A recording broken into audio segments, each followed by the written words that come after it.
Hello everyone.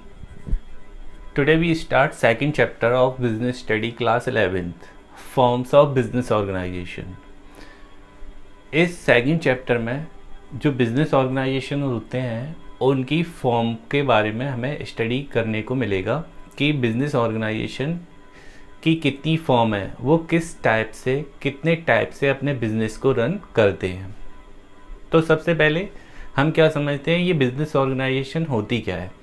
इससे पहले वाली वीडियो में हमने जो चैप्टर रीड करा था nature and purpose of business, उसमें हमने ये समझ लिया था कि बिजनेस क्या होता है और बिजनेस के पार्ट्स कितने होते हैं, वो क्लासिफाइड होता है इंडस्ट्री में और कॉमर्स में। तो बिजनेस के बारे में तो हम समझ चुके हैं। फिर भी उन्होंने पहले इंट्रोडक्शन में बिजनेस ऑर्गेनाइजेशन को बताया कि बिजनेस ऑर्गेनाइजेशन क्या है। After that we discuss the form of business organisation. So let's study business organisation की form.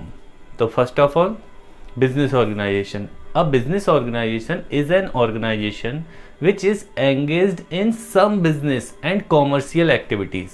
Engaged in some business activities or commercial activities. Business activities और commercial activities का means तो आप समझते हैं, गुड्स को सेल करना और उसे आप मैन्युफैक्चरर से परचेज करेंगे या होलसेलर से परचेज करेंगे for the reselling purpose is called business. So कोई भी बिजनेस ऑर्गेनाइजेशन जो किस काम में लगा हुआ है, बिजनेस एक्टिविटीज़ में लगा हुआ है, सेल और परचेज के पर्पज से वो गुड्स को परचेज करता है और फिर उसे सेल कर देता है, ये बिजनेस ऑर्गेनाइजेशन होती है। तो business organisation is an organisation which is engaged in some business और commercial activities. Every organisation is separate units of business. जितने भी बिजनेस ऑर्गेनाइजेशन है उनकी अपनी एक यूनिट होती है। एंटिटी का मतलब हम समझ चुके हैं। तो every organisation is separate units of business. सभी के सभी बिजनेस ऑर्गेनाइजेशन की एंटिटी बिजनेस ऑर्गेनाइजेशन की अलग ही यूनिट होती है, अपने बिजनेस की एक अलग यूनिट होती है। नेक्स्ट, ये तो था बिजनेस ऑर्गेनाइजेशन। अब फॉर्म पे आते हैं कि फॉर्म क्या होती है। एवरी बिजनेस एंटिटी, एंटिटी का मतलब हम इससे पहले समझ चुके हैं एंटिटी क्या होती है, an economic unit. Okay, so every business entity adopt some form of business, some form of business organisation to carry out business activities. Business activities को करने के लिए जितनी भी बिजनेस ऑर्गेनाइजेशन है उनकी सम फॉर्म होती है। तो इस तरीके से जो फॉर्म हैं उनको 3 कैटेगरीज में डिवाइड किया है।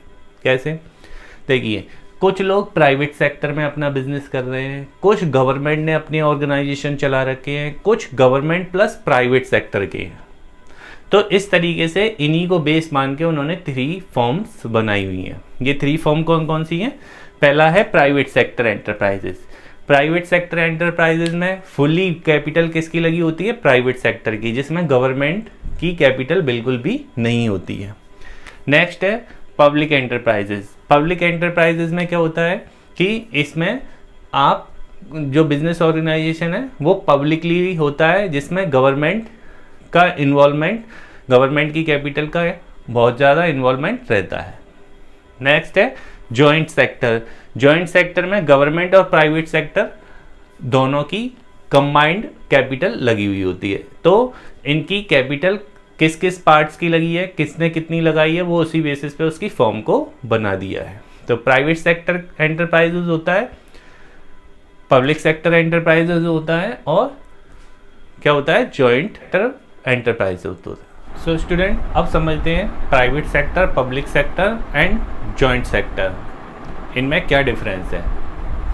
तो first of all we understand the meaning of private sector. Private sector को ओन्ड कौन करता है, कंट्रोल्ड कौन करता है, इसे मैनेज कौन करता है। तो देखिए, private sector enterprises ownership, controlling power और मैनेजिंग पावर सारी की सारी प्राइवेट सेक्टर के हाथों में होती है।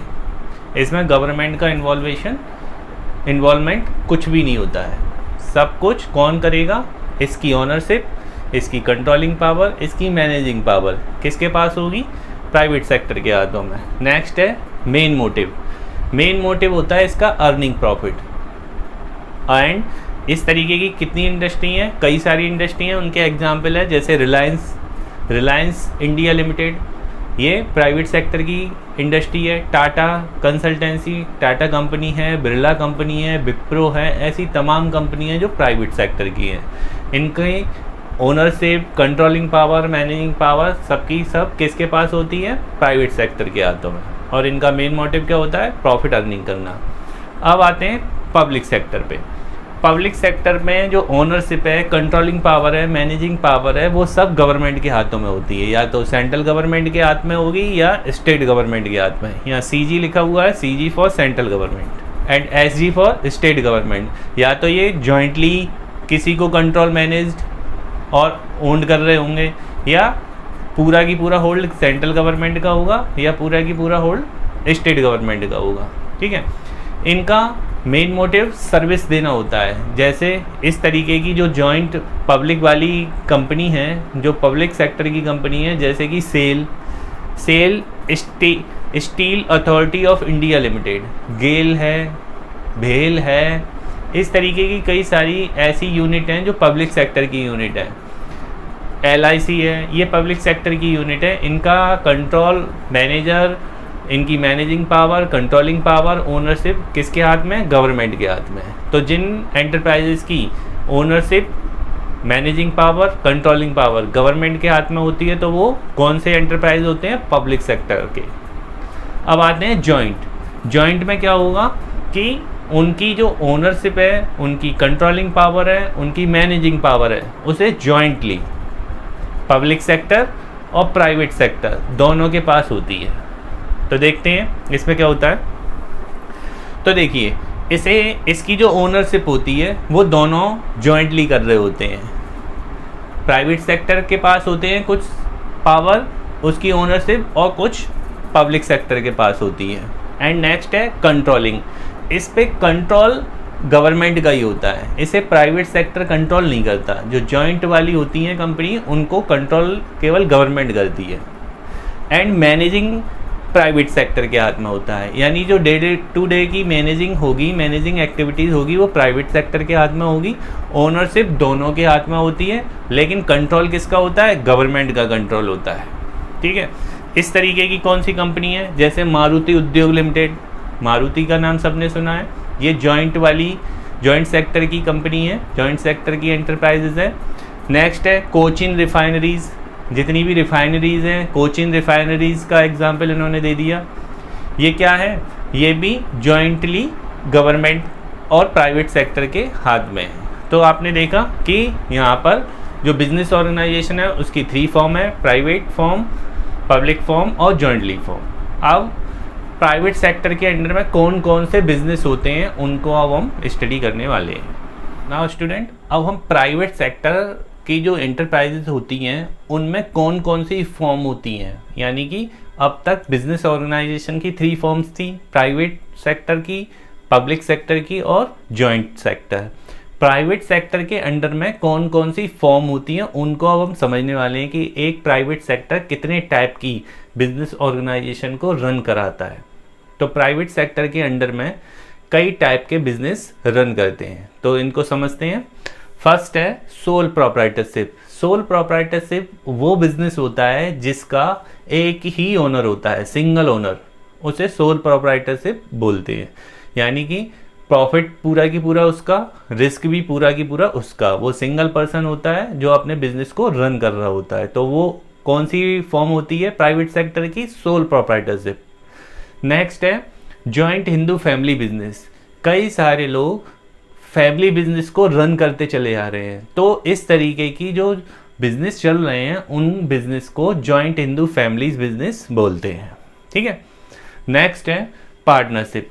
पार्टनरशिप भी प्राइवेट सेक्टर की एक फॉर्म होती है जिसमें मिनिमम 2 और मैक्सिमम 50 पार्टनर्स होते हैं।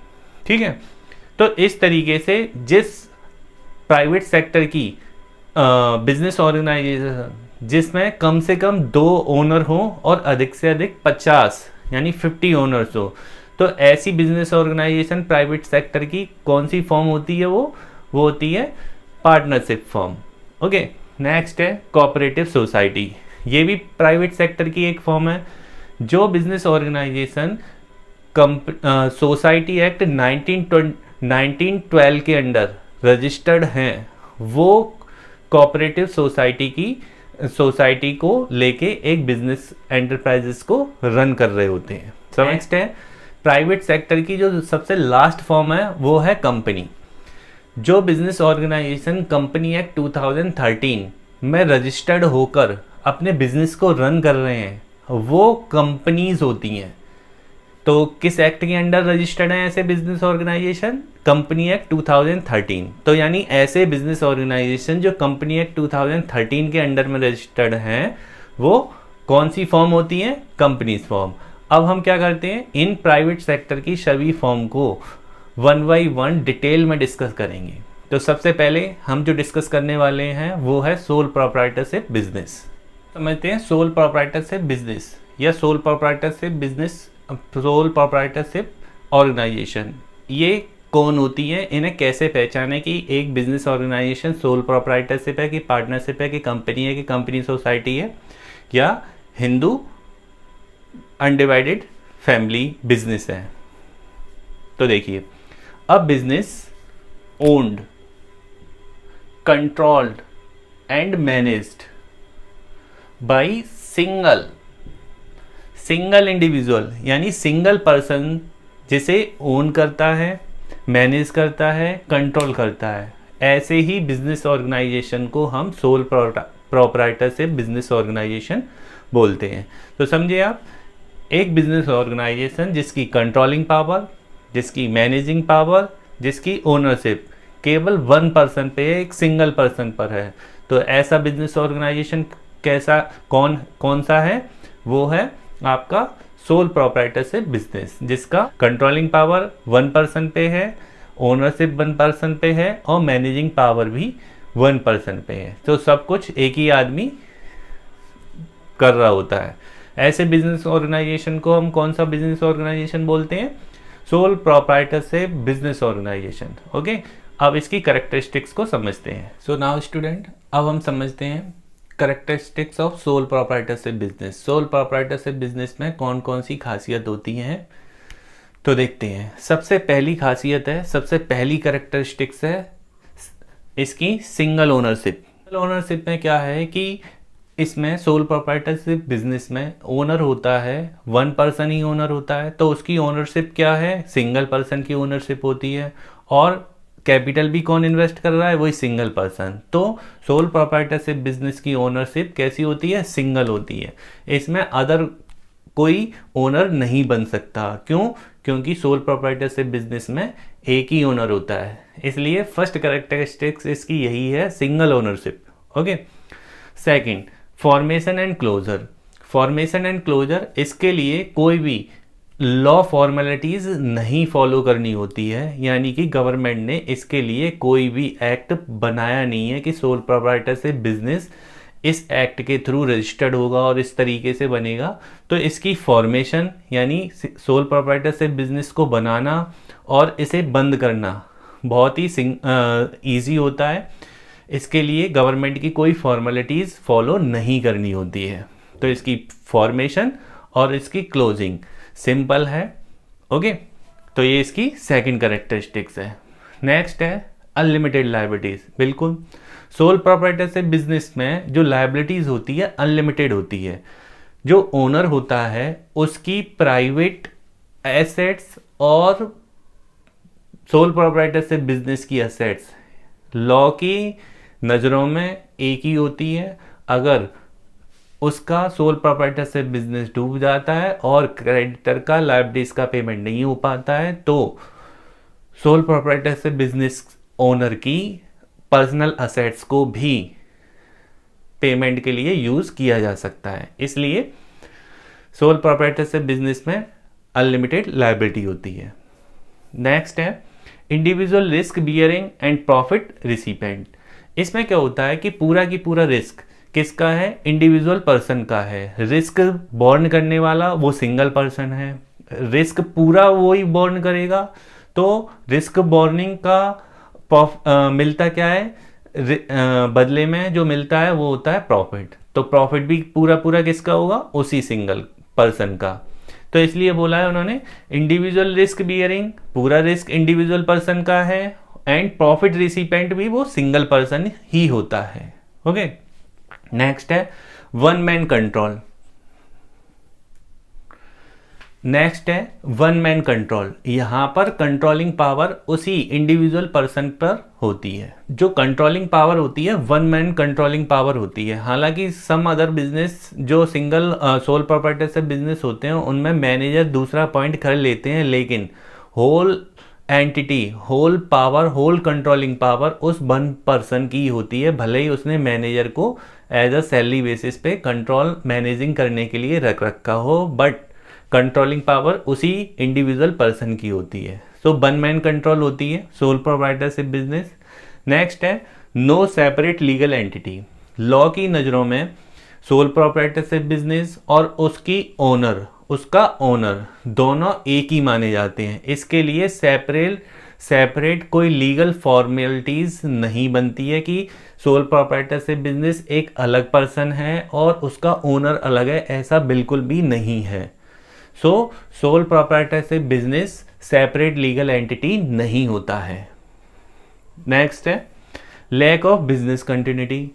लैक ऑफ बिजनेस कंटिन्यूटी में ऐसा होता है कि सोल प्रोप्राइटरशिप बिजनेस का ओनर वन पर्सन है, अगर उसमें कोई उस सिंगल पर्सन को अगर कोई अटैक हो जाए, उसकी डेथ हो जाए, या उसे वो इनकैपेबल हो जाए, या उसे कोई बीमारी, गंभीर बीमारी लग जाए, तो उसका पूरा की पूरा असर उसके बिजनेस पे पड़ता है, और बिजनेस पे पड़ेगा तो बिजनेस बंद होने के चांसेस बने रहते हैं। तो जो बिजनेस की कंटिन्यूटी है वो बिल्कुल भी बिजनेस कंटिन्यूटी नहीं होती है, इसलिए बोला है लैक ऑफ बिजनेस कंटिन्यूटी। ठीक है, बिजनेस लॉन्ग टाइम तक नहीं चल सकता है अगर ऐसा कुछ उसके ओनर को हो जाए। Next and last small size. Small size में क्या होता है, जो सोल प्रोप्राइटरशिप बिजनेस होता है उसमें लिमिटेड कैपिटल लगी होती है। क्यों? कैपिटल को इन्वेस्ट करने वाला सिंगल पर्सन है, मैनेज करने वाला सिंगल पर्सन है, कंट्रोलिंग पावर सिंगल पर्सन पे है। तो इसलिए जो सोल प्रोप्राइटरशिप बिजनेस होते हैं उनका size in comparison to other type business small ही होता है। सो ये थी characteristics of sole proprietorship business. इस वीडियो में हम आज यहीं तक समझेंगे, इसके बाद आगे की टॉपिक को डिस्कस करेंगे। अभी इस सोल प्रोप्राइटरशिप बिजनेस के बारे में हमने कुछ सीखा है, और इससे पहले हमने फॉर्म ऑफ बिजनेस ऑर्गेनाइजेशन सीखी है। अभी आप स्टूडेंट को क्या करना है, इनको अच्छी तरीके से नोट कर लेना है, अच्छी तरीके से समझ लेना है। Okay guys, thank you.